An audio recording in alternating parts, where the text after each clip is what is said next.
बात मिलेगी तो वो कायम रखना और दूसरों को प्रेरणा भी देना, कभी पीछे नहीं हटने का, पीछे मुड़ के देखना नहीं है। साइड सीट समझकर कोई भी परिस्थिति आती है, कोई भी प्रकार का विघ्न आता है, वो साइड सीट समझकर आगे से आगे बढ़ते रहिएगा और दूसरों को प्रेरणा देते रहिएगा। एक बार अपने लिए जोरदार ताली बजाइए और अपनी कीर्ति बढ़ाइए कि हम यहाँ तक पहुँचेंगे। हमें प्रभु वरदान भवन में आज बुलाया गया है और ऐसे हमारे सहपाठियों को भी अन्य बार भी हर वर्ष बुलाया जाए। ओम शांति। जाता है यहाँ बहुत सी माएँ आज आई हैं। जरूर आपने अपने बच्चों को जन्म देने में, दूध पिलाने में, रोटी खिलाने में वो प्रेम भाव रखा है, वो शुभ भाव रखा है, तो आपके घर में आपके बच्चे बहुत अच्छा पढ़ रहे हैं। और यही तनाव मुक्त जीवन हर घर का होना ही चाहिए। और विद्या या शिक्षा ये केवल नंबर पाने की बात नहीं है, ये सभी स्टूडेंट्स जानते हैं कि आप बहुत अच्छा स्कोर किए हैं, इसलिए आज आपका सम्मान होना है। आपके विद्यालय में भी हुआ होगा, आपके समाज में भी हुआ होगा, आपके परिवार ने भी आपको अप्रिशिएट किया होगा और आगे तो आपको बहुत सी सीढ़ियां और चढ़नी होगी, राइट? अभी तो बहुत से पायदान पर और चढ़ना है। लेकिन विद्या का मतलब केवल नंबर पाना भी नहीं है। नंबर तो आप जरूर पाइए, वो आपकी बुद्धि का कमाल है, आपके अच्छे ब्रेन से आपकी मेमोरी आपने डेवलप की है।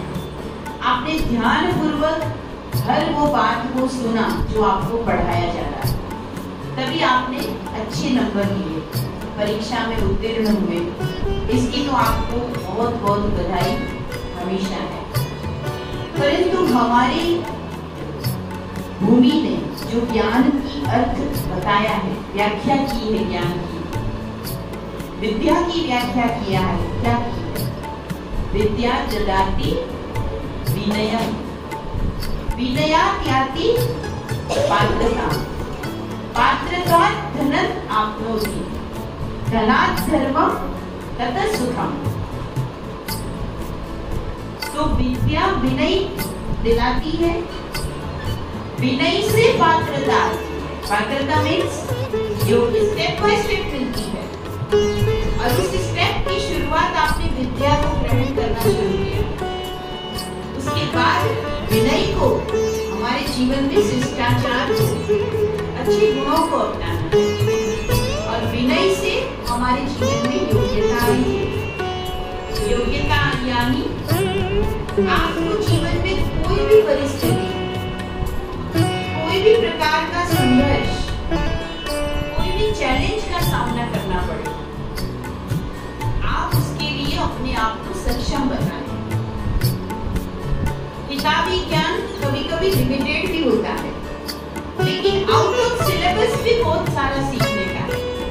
कभी कभी स्कूल में कोई क्वेश्चन आ जाता है तो हम कहते हैं आउट ऑफ सिलेबस आ गया, हम में से पास हो गए। लेकिन एक बच्चे को बात याद रखना, आउट ऑफ सिलेबस भी बहुत कुछ सीखने का है। हर चैलेंज का मुकाबला करना, हर परिस्थिति में खुद को मूल्यवान बनाए रखना, दूसरों के जीवन में मूल्यों को देखना, ये तो हमारी आदत है। हम तुरंत दूसरों के बारे में कहते हैं ये अच्छा है, ये बुरा है, ये ईमानदार है, ये बेईमान है, ये मधुरभाषी है, ये थोड़ा कटु बोलता है।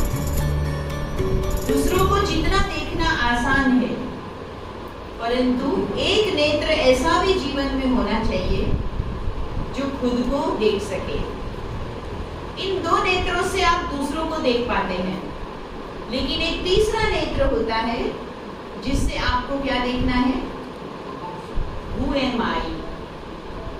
मैं कौन हूँ? मैं कहां से इस दुनिया में आया हूँ? मेरे जीवन का लक्ष्य क्या है? मेरे में क्या कमी है? किसी ने बहुत अच्छा कहा है कि जब आप एक उंगली किसको दिखाते हैं कि ये बुरा है, तो क्या कहते हैं? कि कि वो बाकी की 3 उंगली को देख लीजिए, वो कहाँ होती है? अपनी ओर होती है। तो स्वयं में झांकना ये बहुत जरूरी है, और उसका नेत्र है अंतर्मुखता, डिवाइन इंसाइट, थर्ड आई, तीसरा नेत्र। उसको भी आपको जीवन में जगाना है। और धर्म जीवन में तब आता है जब हमारी प्रीत चीजों से नहीं, लेकिन चीजों के साथ साथ संसार के रचयिता से। संसार में बहुत कुछ है, तरह तरह के रंग है।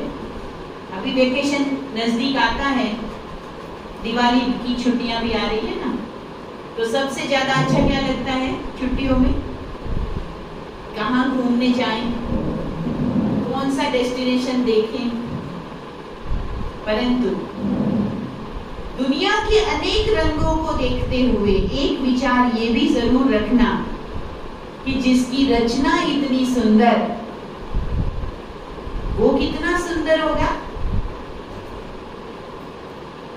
वो कौन होगा जिसने इतनी बड़ी दुनिया बनाई, जिसमें इतने रंग भर दिए, इतने प्रकार के लोग, इतनी विद्या, इतना ज्ञान, कितनी सुंदर प्रकृति, क्या जीवन का विज्ञान, कैसे नसों में खून बहेगा, कौन सी टेक्निक से बनाया होगा, कौन से कंप्यूटर से ह्यूमन बॉडी बनी होगी, वो बनाने वाला कौन होगा, जिसने कितना परफेक्ट मनुष्य को बनाया, प्राणी मात्र को बनाया, उसको भी जरूर याद करना, उसको भी जरूर ढूंढना, और उसके पास भी कभी कभी जाने का यात्रा करना। जैसे आपको लगता है कि मुझे दार्जिलिंग देखना चाहिए, मुझे हरिद्वार देखना चाहिए, है ना, इच्छा होती है ना, स्विट्जरलैंड देखना चाहिए, लंदन देखना चाहिए, पेरिस देखना चाहिए, और इस सारी दुनिया को बनाने वाले को भी देखना चाहिए कि नहीं? ये भी इच्छा मन में हो। मैं जब 5वीं क्लास में पढ़ रही थी तो हमारे गुजराती में एक गीत आता था पढ़ाई में, मने कहो ने ईश्वर केवा हसे, क्या रहता हसे ने सू करता हसे। ये गीत मुझे पता नहीं बहुत अच्छा लगता था, बच्चे गाते थे। मुझे बताओ ना ईश्वर कैसे होंगे, कहाँ रहते होंगे, क्या करते होंगे, क्या वो मुझे देखते होंगे, क्या मैं उसको देख पा सकता हूँ। वो बड़ा दिल को छूता था, और वो चिंतन चलता था कि ईश्वर क्या चीज है। और जैसे जैसे वो चिंतन आगे बढ़ा तो परमात्मा ने ज्ञान की राह भी दिखाई। तो जीवन में ईश्वर के पास, ईश्वर को मिलने का, देखने का वो नेत्र भी जरूर हम सबको अपनाना चाहिए। जो ईश्वर से बातें करता है वो जीवन में कभी अकेला नहीं होता है।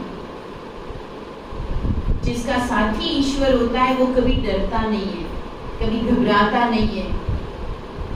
दुख होता है जब कभी हम ये सुनते हैं कि बहुत अच्छे मेधावी छात्र हॉस्टल में, कोचिंग में जा रहे हैं, टेंशन में आ गए, कुछ उल्टा कदम उठा लिया। सुनते हो ना आप लोग भी? सुनते हो, अखबार पढ़ते हो? जो कभी देश का भविष्य बनने वाला था वो जीवन समाप्त हो जाता है। कारण क्या है कि हमें सिर्फ पढ़ाई दिख रही है, हमें सिर्फ अपना लक्ष्य दिख रहा है। मुझे नंबर लेना है, मुझे नंबर लेना है, मुझे डिग्री लेनी है, मुझे इतने परसेंटेज लेने हैं, मुझे कट ऑफ से पहले ऊपर तक रहना है, मुझे अच्छे पैकेज वाली कंपनी में जाना है। अच्छी बात है, लेकिन उसके सामने 24 घंटे में से 20 मिनट भी आपका ऐसा होगा जब आप खुद से और परमात्मा से बात करेंगे कि मैं जो हूँ, जैसी भी हूँ, भगवान को बहुत पसंद हूँ, क्योंकि भगवान ने मुझे रचा है। इसलिए मुझे किसी के जैसा बनने के लिए दौड़ना नहीं है। हम कभी कभी दौड़ते रहते, इतना दौड़ते हैं कि थक जाते हैं, पानी पीना भी भूल जाते हैं, पानी के स्रोत से भी आगे जैसे वो हिरण दौड़ता रहता है ना, और फिर वो उसी रेगिस्तान में खत्म हो जाता है। तो ऐसा भी कोई लक्ष्य पाने के लिए दौड़ना नहीं है कि आपकी अपनी आंतरिक शक्ति खत्म हो जाए।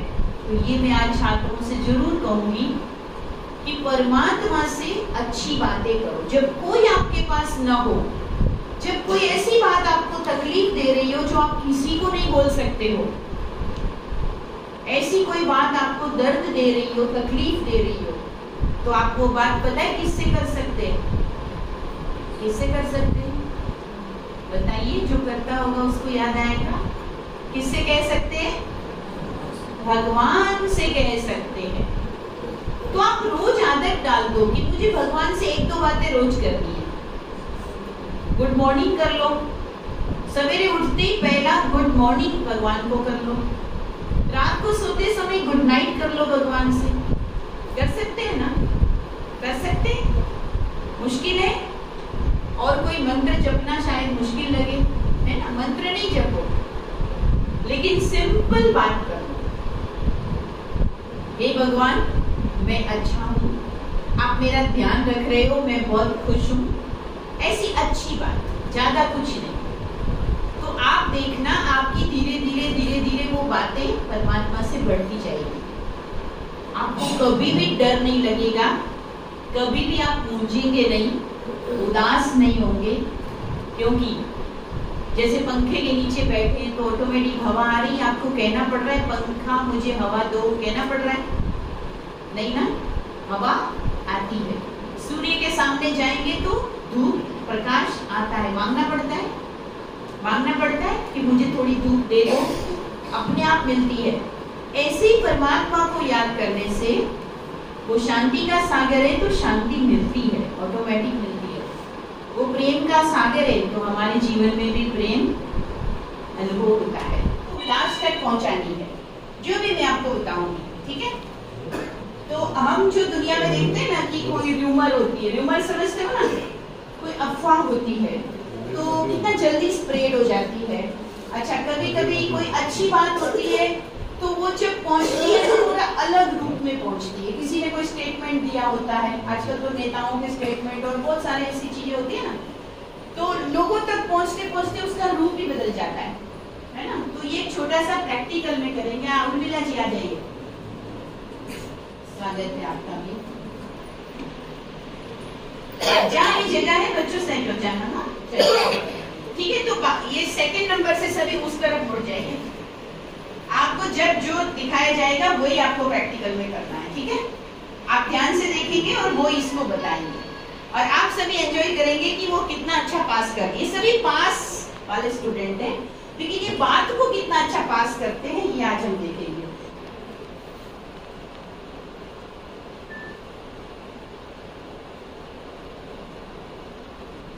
ठीक है, ओके, चलो अभी आप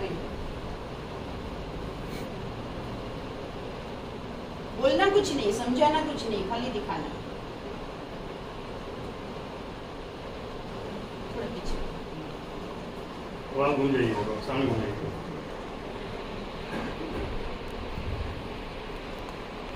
थोड़ा म्यूजिक लाइट बजा, एंजॉय करो, ऐसे कोई भारी रहने की जरूरत नहीं है। देखो कितना अच्छा पास हो रहा है ना, ये बात पास हो रही है, देखिए वहां जाती जा रही है। नहीं, आप वापस मुड़ जाओ, जिनका हो गया वो वापस मुड़ जाओ।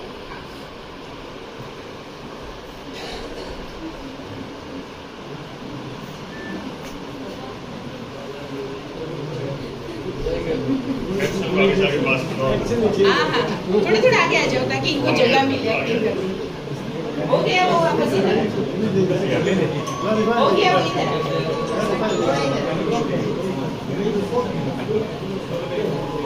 हाँ चलो भैया,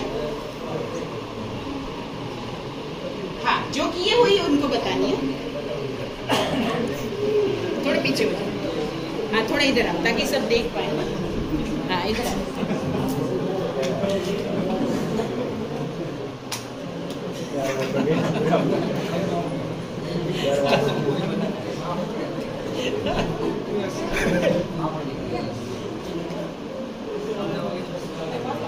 आप आगे जाओ।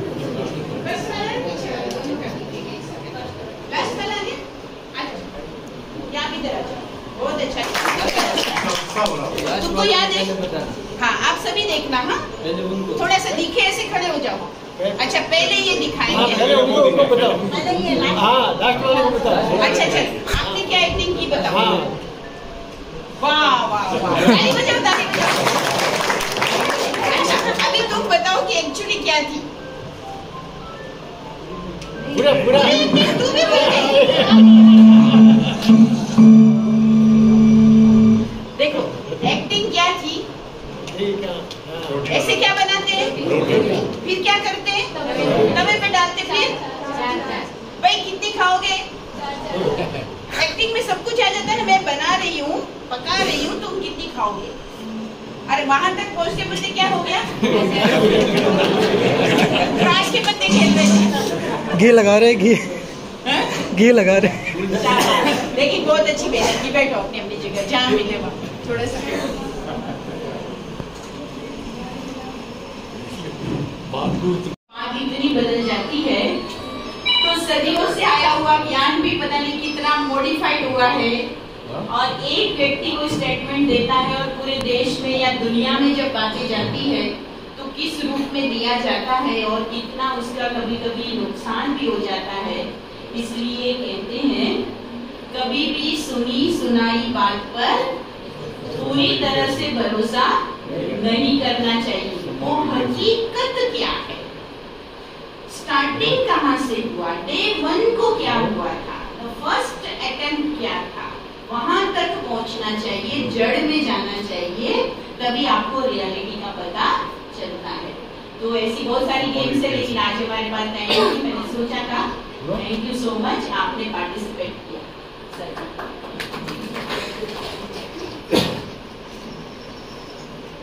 बहुत ही सुंदर तरीके से दीदी ने आपका हौसला अफजाई किया, प्रोत्साहित किया, प्रेरित किया और लास्ट में गेम भी आपको खिलवाया। हमारे बीच में अभी भी पधारे नरेंद्र जी आचार्य, ऐनाराम जी, विनयालाल जी, इनका भी बहनों से निवेदन करूँगा कि आप कुछ लेकर इनका स्वागत करेंगे।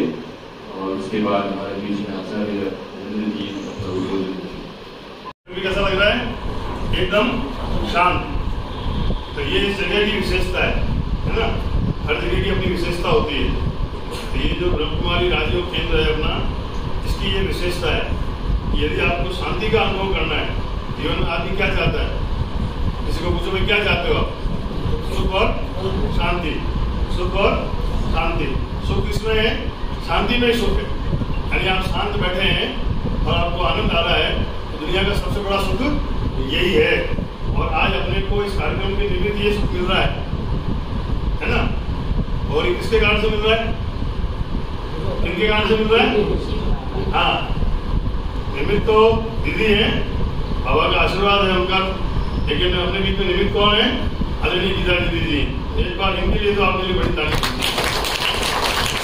तो इन्होंने जुलाई में संकल्प कर लिया था कि इस बार जो अपने हिंदवान नगर के प्रतिभाशाली, आसपास के गाँव के भी जो प्रतिभाशाली भैया बहन हैं, जिन्होंने बोर्ड की 10वीं 12वीं परीक्षा में और अच्छे अंक प्राप्त किए हैं, उनको एक बार यहाँ बुला करके उनके अभिभावकों को, उन बालक बालिकाओं को सम्मानित करना है उनको। और ऐसा करके पूरे कार्यक्रम की योजना भी बन गई थी। पर अभी आप जानते हैं कि समय तेजी से चल रहा है और ब्रह्म कुमारी राजयोग केंद्र जो अबू पर्वत है, उनकी गतिविधियाँ भी बहुत तेजी से चल रही है। और संजोग ऐसा है, इस समय जो भारत की राष्ट्रपति हैं वो ब्रह्म कुमारी राजयोग केंद्र की बहुत बड़ी एक तरह से और अपने आप को कार्यकर्ता ही मानती है, वहीं से निर्मित मानती है। तब उन्होंने जीवन में बड़े कष्ट उठाए और इसलिए राष्ट्रपति बनने के बाद संभवतः 2 बार, कम से कम 2 बार तो माउंट आबू आ गई है। अभी तो अचानक आई थे 3-4 दिन में ऐसा। तो उसके कारण से पूरे देश भर में गतिविधियाँ बढ़ी, दुनिया भर में गतिविधियाँ बढ़ी, क्योंकि जब देश का सर्वोच्च राष्ट्रपति जो है वो अपने जीवन में ये कह रहा है कि इस राजयोग केंद्र से मेरे जीवन में मुझे इस प्रकार की शांति और सुख अनुभव हुआ है और मेरे आज मैं लोगों से उसके पीछे इनका बड़ा योगदान है। तो उसके कारण से गतिविधियों को बड़ी तेजी से सक्रियता बढ़ी है।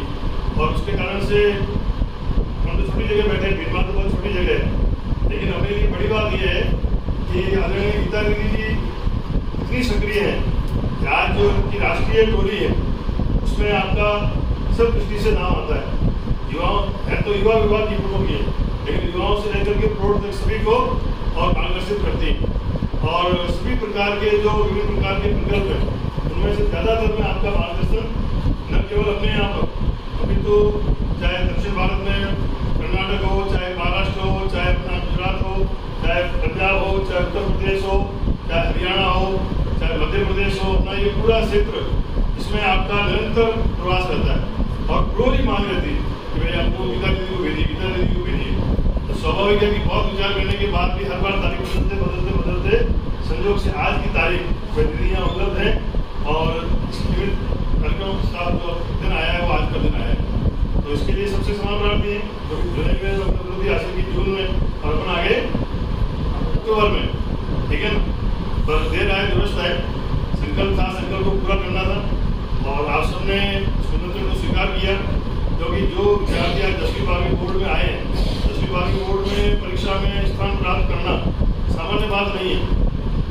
10वीं परीक्षा में आज की तारीख में 15 से 16 लाख विद्यार्थी परीक्षा में बैठते हैं और 11वीं 12वीं में 10 लाख विद्यार्थी परीक्षा में बैठते हैं। इतने भैयाओं में, इतने बहनों में ऊंचा स्थान प्राप्त करना और विद्वान के लिए तो गौरव की बात है। आदर्श विद्या मंदिर की हमारी बहन है जानवी उपावत जी, उन्होंने 99.33% प्राप्त किए 10वीं बोर्ड में और पहला स्थान प्राप्त किया बालिकाओं में। ये बहुत बड़ी बात, सामान्य बात नहीं। विद्वान भले ही छोटी जगह है लेकिन महाकवि मार्ग और ब्रह्मपुत्र का जो यहाँ का अंश है उसके कारण से यहाँ के विद्यार्थी 30 साल से, दीदी भी लगभग 30 साल से यहाँ पर है, तो बहुत ज़्यादा प्रतिभाशाली, अति प्रतिभाशाली। ये विद्वान की विशेषता है।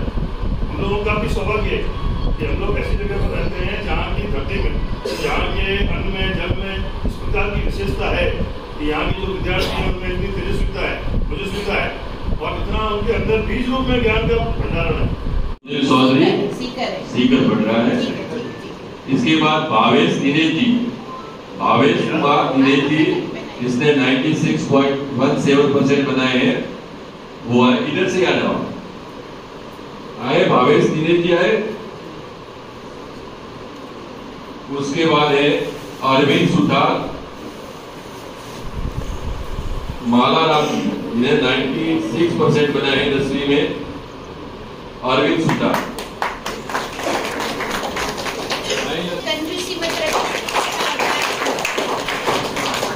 इसके बाद विदित कीची, सुमित जी, समीर जी 95.67% बनाए हैं, विदित कीची।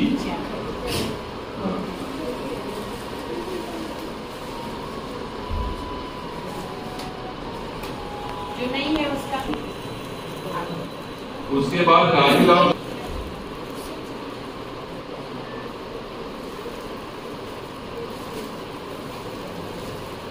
रौनक राठी महेश जी,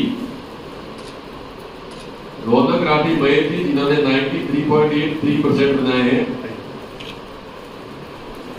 अमित डाबरी महेंद्र जी 93.67% बनाए हैं। अक्षय विष्णु गुकित जी 90+.83% बनाए हैं।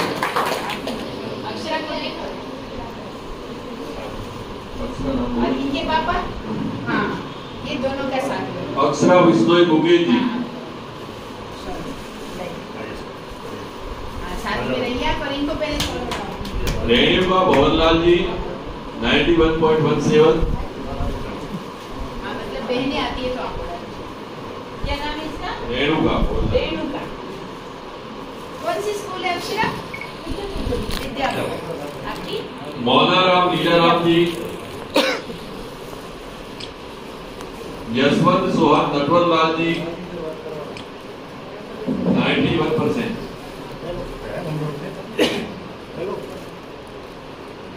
कमलेश सुरेश जी, कमलेश कुमार सुरेश जी 91.17%।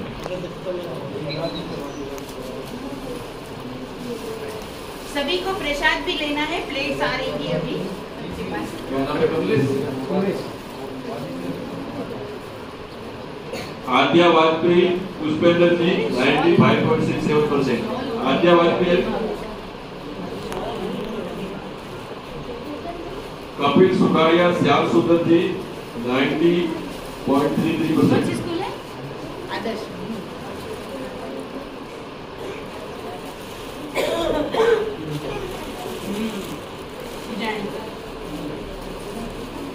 आसानी अग्रवाल मनीष जी। मानवेंद्र बिस्मिल सोहन जी। हाँ बिल्कुल देंगे। आसानी कर ले लो। आसानी उनकी वो मानवेंद्र बिस्मिल।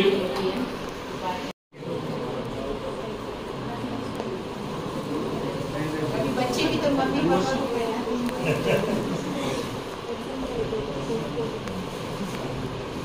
स्वीटी कुमारी कस्तूरा राम जी। ऐसा नहीं होगा। स्वीटी कुमारी कस्तूरा राम जी। देना ना उनके घर पे देना। भूमिका कंसारा लाल संजी।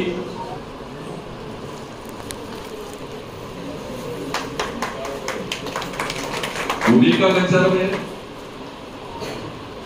तेजस्वी आचार्य अशोक जी।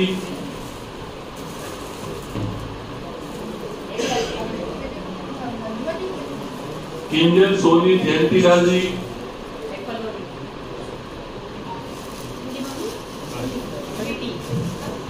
क्या रहते हो? शॉल शॉल कितनी में? Shawl shawl. कराची बागोलिया। आइए साहब दोनों बता दी। यशपाल जिंदगर ओमप्रकाश जी। सभी आओ सभी आओ। साथ में ग्रुप आजा भाई इधर सामान। सूटकेस के साथ में इधर सामने खड़ो। आइए इधर पास में आओ। शॉल तो पहले शॉल। हाँ सोल दे दो। हाँ सोल दे। Bag bag.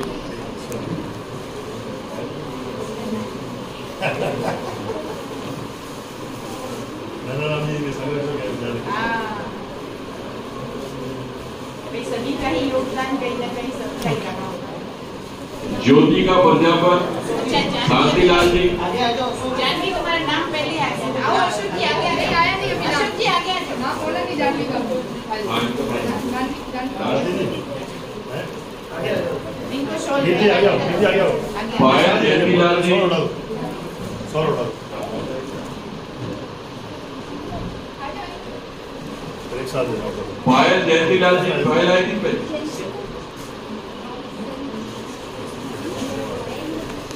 शॉल और दे दो। भूमिका पारिक प्रसाद जी। ऐसा आपके यहाँ आपके साथ है ना आई सॉल उठाइए। दीजिए। पायल शांतिलाल जी। बस बस भाई आप लोगों की मेहनत है और इसको आशीर्वाद। उमेश पारिक प्रसाद जी। भावेश मोदी अर्जुन जी। टीना कमल नारायण सिंह जी। इधर आ जाए। सॉल उठा दो। सॉल उठा दो। भूमिका रविंद्र जी। जिनका हुआ जरा क्लियर करो। Slowly slowly. ये कौन है? नाम बता दीजिए। उमेश। ये सभी बच्चे 90 प्लस वाले ने इनके 90 से ज्यादा बने। 90% से अधिक अंक इन्होंने प्राप्त कर कक्षा 10 में अपना विद्यालय का, परिवार का, शहर का, सबका नाम रोशन किया। इनके लिए जोरदार तालियां। और अभी सबसे लास्ट में जो 10वीं ने अपने बीमार का नाम गर्व से ऊंचा किया है जानवी कंवर ओपावत श्री अशोक जी बटाले। और इसने 99.33% बनाकर बीमार का नाम बढ़ाई रोशन किया और पहला स्थान प्राप्त किया है अशोक जी ने बजाए।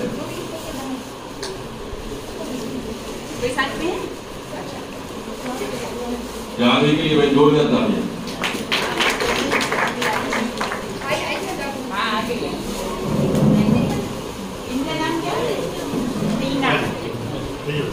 दसवीं वाले सदी का आगे भाई कोई बाकी तो नहीं रहा जो यहाँ बैठे और 10वीं में लिस्ट में नाम नहीं था मेरा रह गया ऐसा कोई तो बता दो।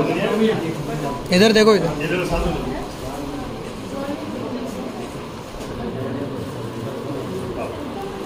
आप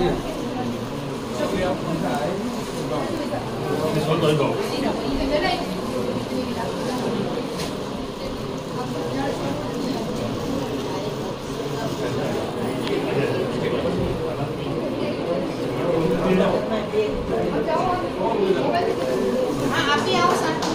ये जानवी होगा बस। हाँ जानवी। जानवी जी के लिए विशेष भाई। इनके शॉल दो। आप इधर आइए। पायल अशोक जी, पायल कुमारी अशोक जी,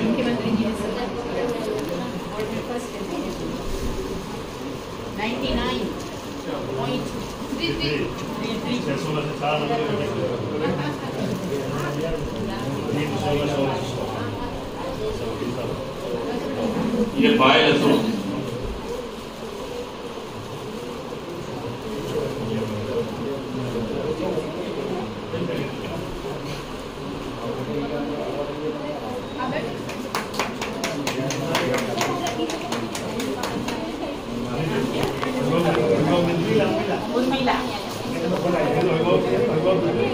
अपना वो सेवड़ी से आया ना भैया, अच्छा ले आओ। परवीन कुमार अंजाराम जी, परवीन कुमार अंजाराम जी जो सेवड़ी से बच्चा है 7 साल का, वो भी है।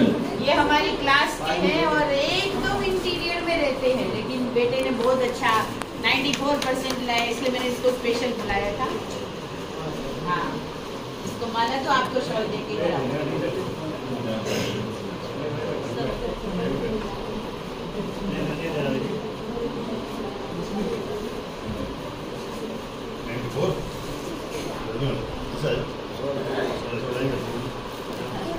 दसवीं में जो यहाँ उपस्थित है सभी को मिल गया, कोई बाकी रहा हो तो बता दो।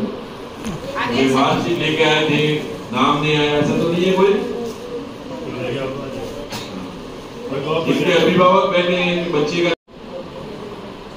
इसके बाद है अमन शर्मा मुकेश जी, अमन शर्मा मुकेश जी 93.4%। इसके बाद है संदीप प्रकाश कुमार जी 93% विज्ञान रखते।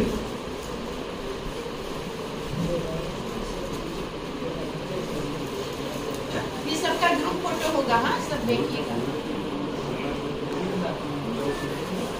बेटा आपका कहाँ है? अच्छा स्टूडेंट है। अच्छा हाँ 12वीं के बाद वाले तो सब।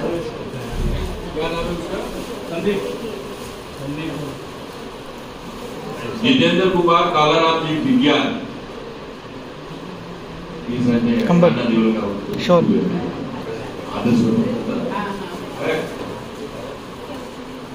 जितेंद्र कालाराम।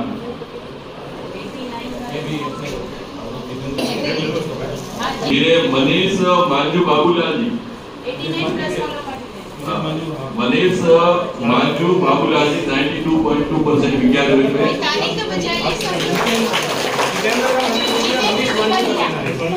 आपने लिए मेरे युवराज सिंह संदन सिंह जी, युवराज सिंह संदन सिंह जी, इसने 92.2% गिरावट में बचा युवराज सिंह। फिर सरवण कुमार दहीगा राम जी 92.2% विज्ञान में बढ़ाए हैं। सरवण कुमार दहीगा राम जी,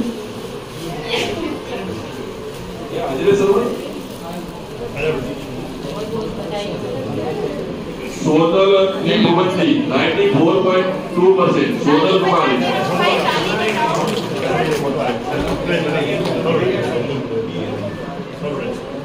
ज्योति भवरलाल जी, ज्योति कुमारी भवरलाल जी, प्रियंका केसाराम जी 92% विज्ञान में।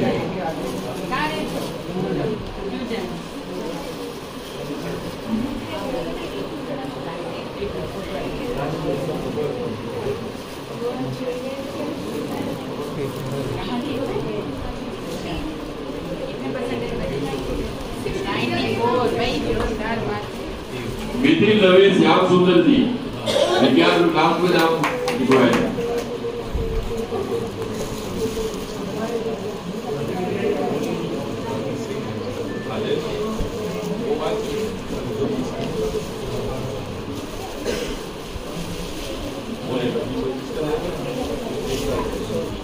ये विदिंदर,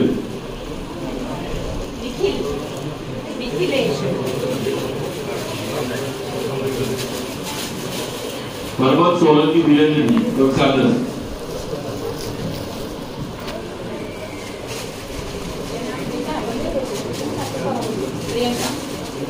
किरण सुधार, आपको यहाँ रोज जाना पड़ेगा इसलिए यहाँ की वाइफ स्पेशल माउंट आबू की वाइफ।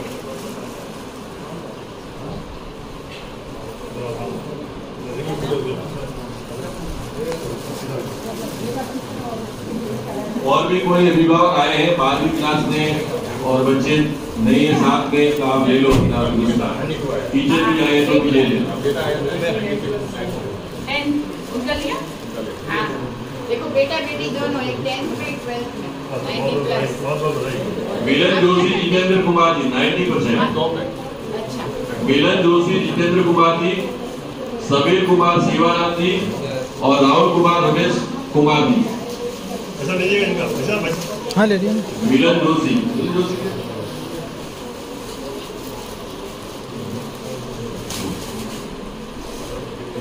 सबीर कुमार बेटा शिवाराम जी,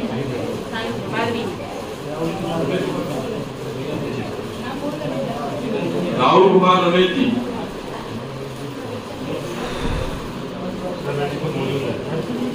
ये सब बच्चे 90+ वाले 12वीं में जिन्होंने 90+% प्राप्त किया। मतलब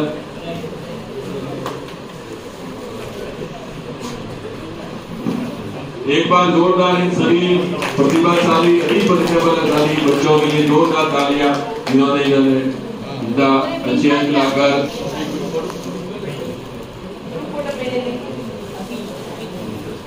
तो जो भी बच्चे माता पिता जो भी बता रहे हैं उनका एक ग्रुप फोटो हो जाए। आगे आ जाओ थोड़ा, और आगे वाले थोड़े थोड़े पीछे हो जाओ, तो सभी बच्चे पहले आ जाए। और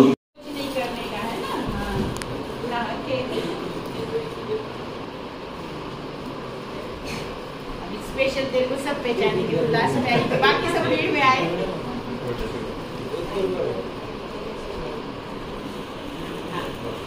सबको प्रसाद लीजिए। बरूड़ी से भाई आई, पता है बहुत अच्छा वहाँ के स्कूल में करती है, इसकी दादी यहाँ क्लास में आती है। शिक्षा का कोई मंच होता और कोई सम्मानित करता तो एक स्वाभाविक होता है कि शिक्षा स्कूल है अपने अपने बच्चों को सम्मानित करती है, लेकिन एक ज्ञान का मंच शिक्षा के उत्कृष्ट कार्यों के लिए आपको सम्मानित कर रहा है, तो ये वास्तव में एक बहुत अच्छा प्रयास है भीनमाल के लिए।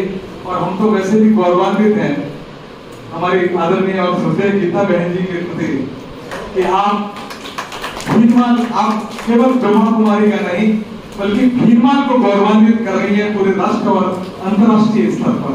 व्यक्तित्व बन गई है जिनके माध्यम से पूरे देश में आप बुलाई जाती हैं विभिन्न कार्यक्रमों में, प्रवचनों में, और भी जो ब्रह्मा कुमारी सेंटर्स के जो प्रोग्राम होते हैं, प्रकल्प होते हैं उनमें, तो वास्तव में ये हमारे भीनमाल के लिए भी गौरव की बात है। अभी गीता बहन जी ने एक बात कही थी, उससे मैं 2 मिनट में अपनी बात को पूरी करूंगा।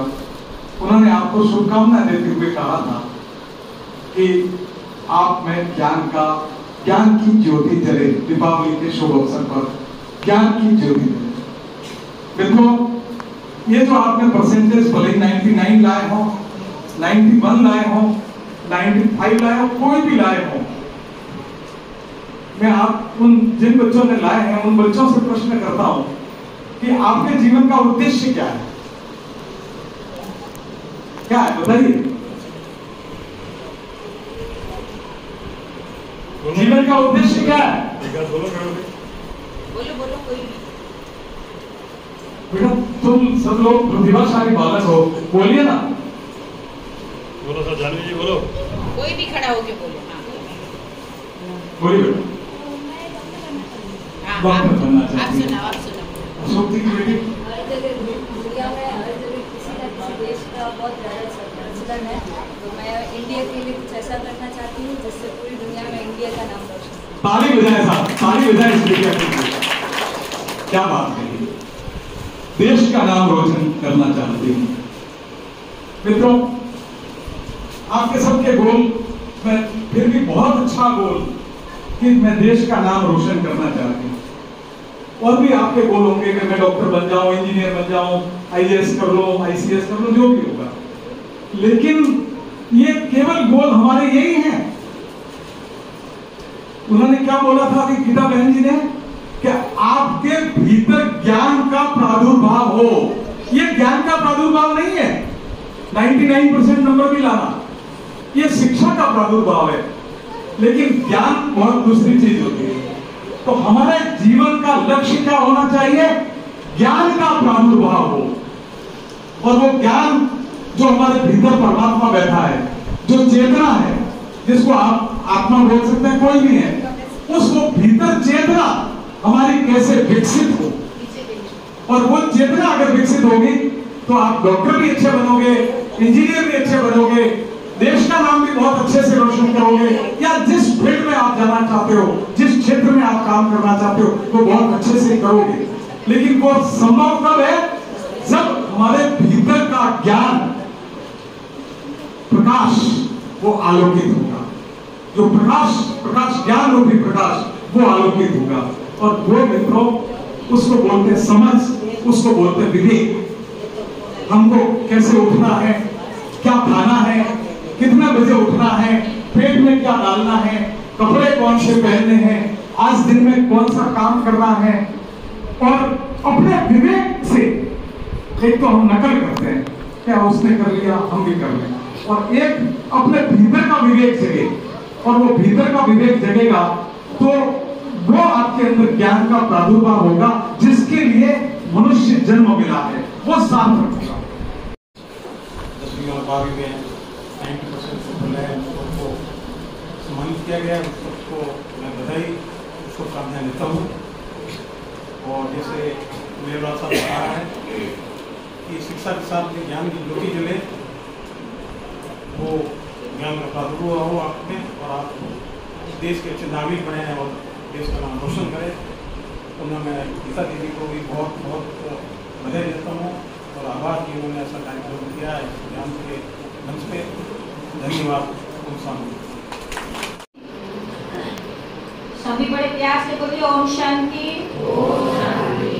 ओम शांति, ओम शांति। आज बड़े खुशी का दिन है जो हमारे नन्हे मुन्ने बच्चे इतना मेहनत करके अपने मुकाम तक पहुंचे हैं। लेकिन बच्चे जो आप पढ़ाई पढ़ रहे हो, जैसे आपने लक्ष्य रखा है, इसको कोई डॉक्टर नहीं, जिस स्कूल में आप पढ़ाई पढ़ते हो, अपने लक्ष्य को जैसे सामने रखते हो, आज आप जहाँ बैठे हो ये भी एक विद्यालय। इस विद्यालय का नाम क्या है? प्रजापिता ब्रह्मा कुमारी ईश्वरीय विश्वविद्यालय। और इस पढ़ाई का भी एक लक्ष्य है। आप उसी पढ़ाई के साथ साथ में मन को एकाग्र करने के लिए थोड़ा टाइम समय मिले तो आपको अल्लाह की शक्ति बढ़ेगी और मेडिटेशन से आपको बहुत बहुत बहुत फायदा होगा। और हमारी पढ़ाई का लक्ष्य बहुत ऊंचा है। आप लोग जैसे पढ़ाई पढ़ रहे हो, आप लोग एक जन्म के लिए पढ़ाई का लक्ष्य रखा है। एक ही जन्म है ना, कितनी भी मेहनत कर लो वो एक जन्म के लिए। लेकिन हमारी पढ़ाई का कितना जन्म का पता है? हम सब पढ़ाई कर रहे हैं, हमारी पढ़ाई का 21 जन्म का हमारा लक्ष्य है। और हम ऐसे दुनिया परमात्मा बनाने के लिए जा रहे हैं जहाँ कोई प्रकार की भी तकलीफ नहीं होगी, जहाँ कोई चीज की कमी नहीं होगी। हर नर नारायण समान और हर नारी लक्ष्मी समान बनने के लिए यह पढ़ाई पढ़ाया जाता है। तो जैसे बहन जी ने पहले बताए कि खुद को पहचानो कि आप कौन हो, और उस परमात्मा को भी पहचानिए, और वो पहचान यहीं मिलती और कहाँ नहीं मिलती। इसीलिए थोड़ा समय देखो, परमात्मा ने हमको 24 घंटा दिए हैं, उसे 24 घंटा से आधा घंटा अपने लिए निकालिए, और उस आधा घंटा में आप आकर देखिएगा आपको कितना प्रॉफिट होगा। इसलिए मैं ज्यादा नहीं बोलती हूँ, थोड़ा सा समय अपने लिए निकाल के आपकी पढ़ाई को और आगे बढ़ाइएगा। ओम शांति। ब्लॉक स्तरीय प्रतिभा सम्मान समारोह के उपलक्ष्य में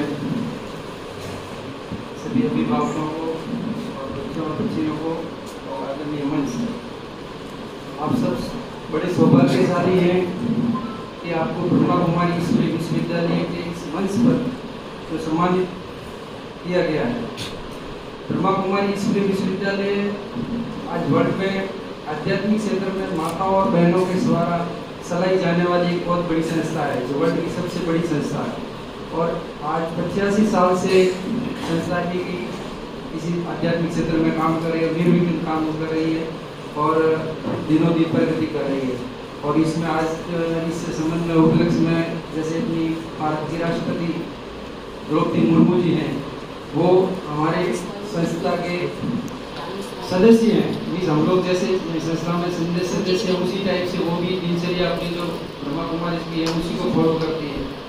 तो मेरा कहने का मतलब तो यही है कि आप सब बच्चों को भी आप इसी क्षेत्र में, शिक्षा के क्षेत्र में या समाज के क्षेत्र में बहुत बड़ी उपलब्धि और प्रगति हासिल कर लोगे, लेकिन आप अपने अंदर आध्यात्मिक क्षेत्र में जब तक आपको इसका अनुभव और तजुर्बा आप नहीं प्राप्त कर सकते तो इसमें आप कभी भी विचलित हो सकते हो, क्योंकि कभी आप हेल्थ भी हो सकते हो, कभी पास भी हो सकते हो, कभी आपको इस दुनिया में आज के टाइम में बहुत नेगेटिविटी बहुत फैली हुई है और आपके पेरेंट्स का भी आपके ऊपर एक प्रेशर रहता है। तो मेरा कहने का मतलब ये है कि आप लोग ये नंबर, ये परसेंटेज, ये दुनिया में मान सम्मान, ये कोई बड़ा वक्त नहीं रखता है।